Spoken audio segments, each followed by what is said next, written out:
ହତ ଭାଗିନୀଟା ଆଜି ତମେ ଆସିବା ଆଗରୁ ବାଟଟା ଚାଲିବ। 5 ବର୍ଷ କାଳ ତା ଜୀବନ ଯୁଦ୍ଧରେ ଲଢ଼ି ଲଢ଼ି ଆଜି ସେ ଆସିଗଲା। ମୁଁ ଚାହିଁଥିଲି ନିଜ ହାତରେ ତାକୁ ଟେକି ନେଇ ଜୁଇରେ ଜଳାଇ ପାରିଥାଏ। କେବଳ ତାର ଶେଷ ଇଚ୍ଛାଟା ପୂରଣ କରିବା ପାଇଁ ମୁଁ ତମମାନଙ୍କୁ ଅପେକ୍ଷା କରିଥିଲି। ହେ ଶାନ୍ତି, ଉଠ ଉଠ, ତୁମେ ଆଖି ଖୋଲ, ଦେଖ ଦେଖ ଶାନ୍ତି, ସମସ୍ତେ ଆସିଛନ୍ତି। ପୁଅ, ବୋଉ, ଝିଅ, ନଣନ୍ଦ ସବୁ ଆସିଛନ୍ତି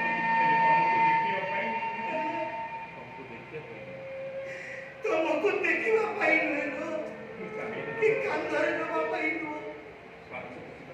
5 କୋଟି ଟଙ୍କାର ଲଟେରୀର ନିଜର ଭାଗ ମାଗିବା ପାଇଁ। ତମେମାନେ ସମସ୍ତେ ଜଣେ ଜଣେ ବେପାରୀ। ଆଉ ଏଇମାନଙ୍କ କାନ୍ଧରେ ତମେ ଶ୍ମଶାନ ଯିବା ପାଇଁ ଶେଷ ଇଚ୍ଛା କରିଥିଲ।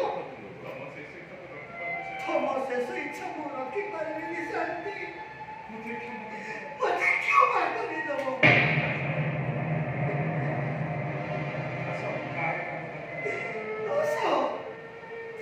ଆସ ଶାନ୍ତି, ଆସ। କାହାରି କାନ୍ଦ ଦରକାର ନାହିଁ। ଯୋଉ ହାତ ଧରିଥିଲେ ମୁଁ ତୁମକୁ ଏ ଘରକୁ ନେଇ ଆସିଥିଲି, ଆଜି ସେଇ ହାତରେ ତମକୁ ନେଇ ଜୁଇରେ ଶୁଆଇଦେବି। ମୋର ଶେଷ ଇଚ୍ଛା ଆମର କରିବାକୁ ଦିଅ। ଆମର ଭୁଲ ହେଇଯିବ।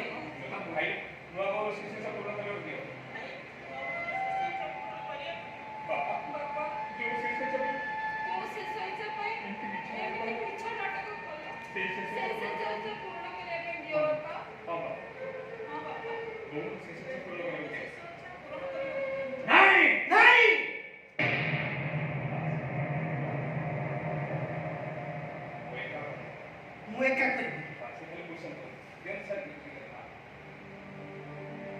ଜୀବନ